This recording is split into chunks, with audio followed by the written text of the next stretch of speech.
Sim, eu sou o professor Bairros e no tutorial de hoje nós vamos ver.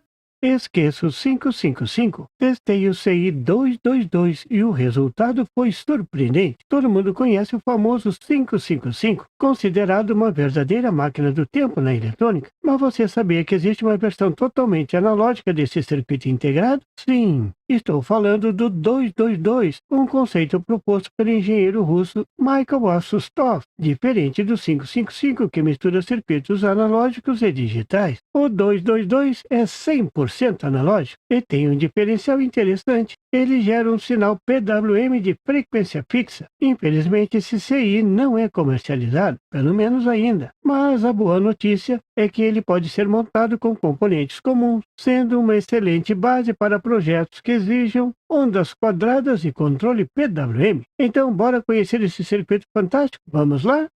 Aqui está o esquemático utilizando o comparador LM339, que contém 4 comparadores internos, mas você pode usar outro equivalente, como o LM393, que possui 2 comparadores. Esse circuito foi publicado no International Journal of Circuits and Electronics, e eu vou deixar o link na descrição. Fiz a simulação no Proteus, montei o circuito e funcionou perfeitamente, por isso estou compartilhando com vocês. Aliás, esse circuito já apareceu na famosa revista de Engenharia Eletrônica EDN e também nos trabalhos do professor Newton Sebraga. Aqui mostro ele no simulador Proteus, mas depois eu vou montar na minha ProtoShield.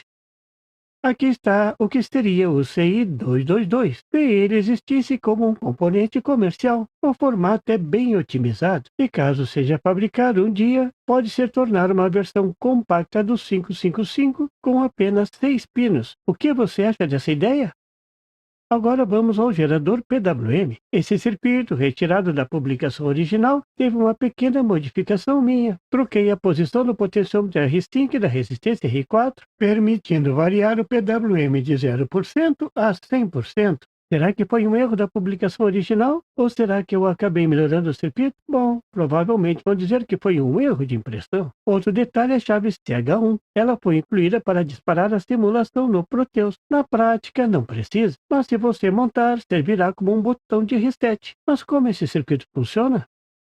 O circuito é dividido em 2 etapas: o gerador de ondas quadradas, usando um comparador com histerese, e o gerador de PWM, que ajusta o ciclo de trabalho da onda. Vamos ver isso em detalhes. O primeiro comparador, o 1A, funciona como histerese. A entrada não inversora recebe a tensão de comparação, que é a tensão sobre a resistência R3. Todas as resistências têm o mesmo valor, 10 kΩ. Já a entrada inversora é ligada a um circuito RC, igual ao 555. A tensão sobre o capacitor C1 é comparada com a tensão na entrada não inversora, a tensão de comparação. Durante a carga do capacitor C1, a saída do comparador, pino 1, fica positiva, permitindo que o capacitor carregue exponencialmente até atingir a tensão de comparação. Aqui entra a histerese. Quando a saída do comparador está em nível alto, VCC, as resistências R1 e R4 ficam em série e, junto com a resistência R2, formam um paralelo. Essas resistências mais a resistência R3 formam um divisor de tensão, elevando a tensão de comparação para 0,6 de VCC. E a resistência R1 influencia no circuito? Sim, ela funciona como um pull-up, garantindo que a saída do comparador vá para o nível alto. Isso acontece porque comparadores como o LM339 possuem saídas de coletor aberto, ou seja, sem conexão interna ao VCC. Essa resistência também participa do divisor de tensão, que gera a tensão de comparação quando a saída pino 1 estiver no nível alto. Durante a carga, a tensão de comparação é determinada pelo divisor resistivo formado por R1, R2 e R4. O resultado é aproximadamente 0,6 de VCC. Quando a tensão do capacitor atinge a tensão de comparação, a saída do comparador vai para zero, iniciando a descarga do capacitor. Diferente do 555, não há um transistor de descarga, então a corrente flui diretamente para a saída do comparador.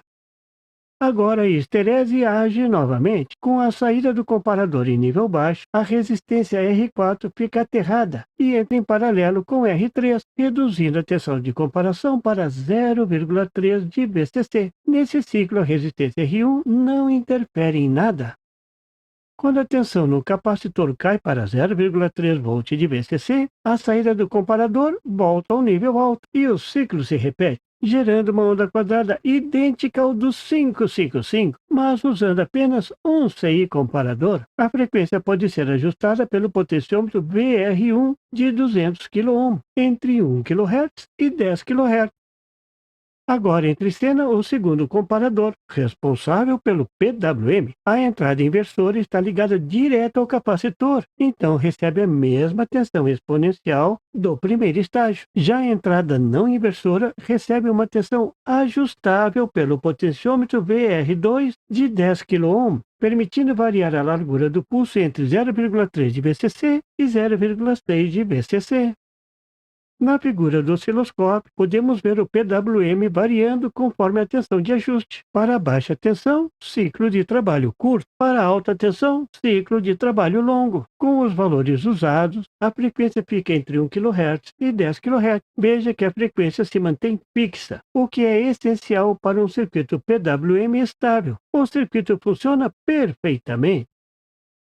Veja agora o vídeo do professor Bairro simulando o circuito no Proteus.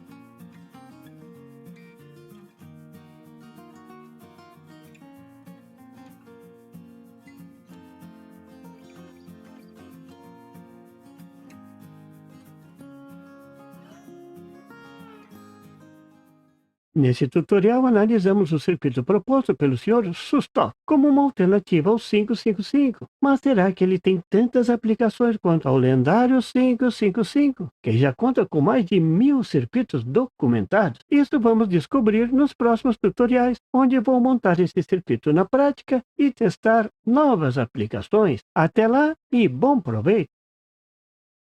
E por favor, se você não é inscrito, se inscreva! E marque o sininho para receber as notificações do canal. E não esqueça de deixar aquele like e compartilhar para dar uma força ao canal do Professor Bairro. E não tem site? Tem sim! É www.bairrospd.com. Lá você encontra o PDF e tutoriais sobre esse e outros assuntos da eletrônica. E fique atento ao canal do Professor Bairros para mais tutoriais sobre eletrônica. Até lá!